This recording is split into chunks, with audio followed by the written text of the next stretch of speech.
All right, what's going on, everybody? This is we'll call it the close to 8-month review of the Grom Vline unit that I installed a little whiles back. A couple people have been asking about, how's the unit functioning now that you've had it for a while.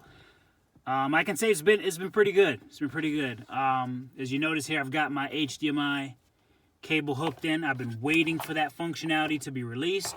It was released at some point in time. I don't remember exactly when it was released, but I will show you how that works.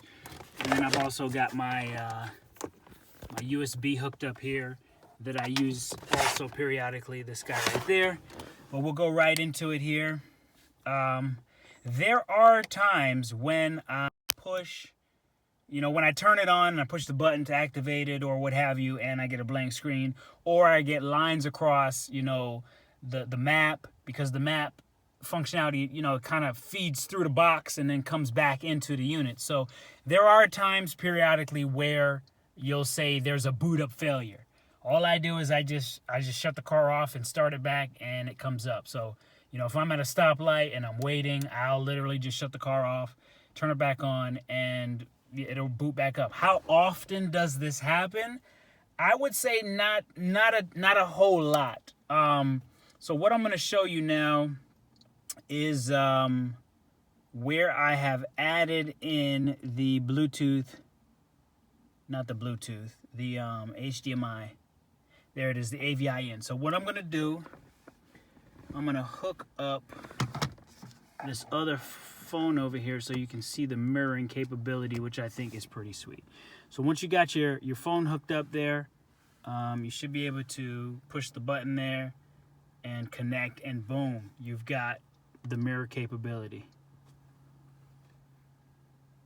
See if we can get this thing to play here. Hey guys, Rich with Rich Rebuilds here, and I have the start of a new project. Yes, I'm starting another project. I know you're probably wondering, what about the other projects? Well, you know what? Let's take a trip down memory lane, shall we? Now, the first car, Dolores, was the black car that started this whole ordeal. It was a saltwater flood Tesla that I found in New Jersey, and I spent 6 months tripping. So yeah, I've been waiting for that functionality. So now that it's been out, it's good. I mean, again, it functions just like a tablet. I've got my gas buddy on here. As I mentioned before, Waze is on here, which is pretty neat. Also got Amazon Music, YouTube. I mean, to be in a 2008 and have this functionality with Bluetooth, AirPlay, it's just really nice. If you're traveling and you want to watch, you got passengers and you want to watch a movie or watch, the news or the TV or whatever, it's pretty neat. You just, boom, plug it up right there, and it'll mirror everything right onto the screen.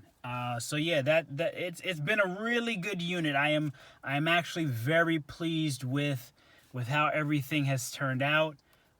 If I ever do have another older vehicle, this is definitely something I would consider adding to it to give it, a new flavor, new bit of rejuvenation to the car. So I mean, that's about it. I don't really have anything much more to talk about on this unit per se. I know that they're getting ready to release a new version of Android.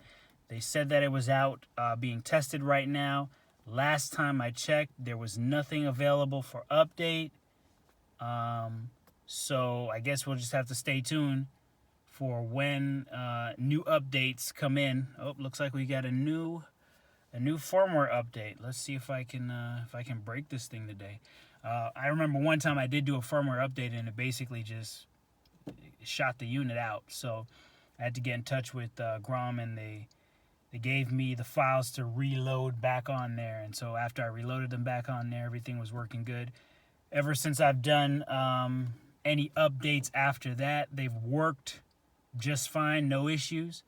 So once the new Android version is released, maybe I'll make a video on that with the install, the upgrade, kind of go over some of the new features and functionality, if much has changed. I really don't know. I'm not one of the testers, so I can't really say or know what to expect or what will come of the new OS, but that's about it. I guess, you know, at this point we gotta wait for this firmware update. I remember I think the last time I did a firmware update, I got stuck on this screen and basically just had to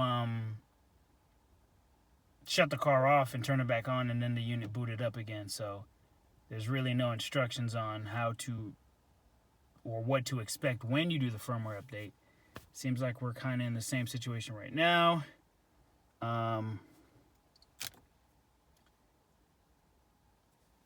Yeah, so here we go. Whether the unit has successfully updated or not yet, I'm not sure. But all we can do is wait and see if this thing's going to come back up.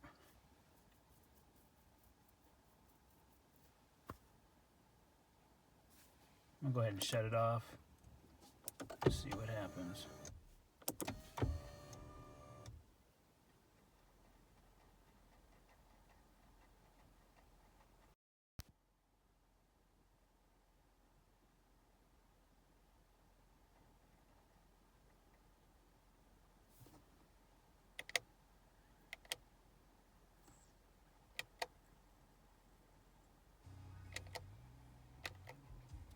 Okay, well, looks like I have successfully recreated what I've experienced in the past. So you can see the screen is blank there. Wonder if I just shot it out again. See if I can get this thing to start up.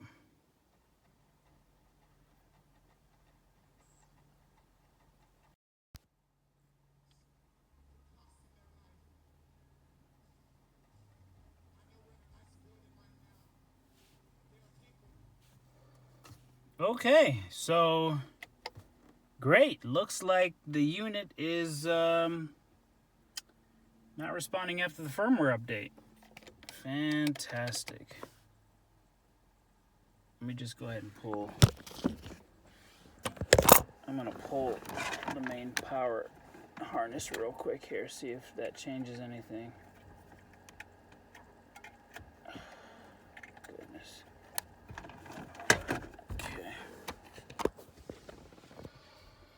Okay, well, nothing's changed there, so you can see this is some of the things that you deal with. I mean, this has happened before with the firmware update, and I don't know why there's no screen that says, you know, this firmware update is finished, it's loaded, it's complete, reboot your system. It'll just sit there kind of dead. So I'll eventually get it back up and going again. But any questions, comments, concerns, leave them down below in the box, and we'll get to them when we can. All right, thanks.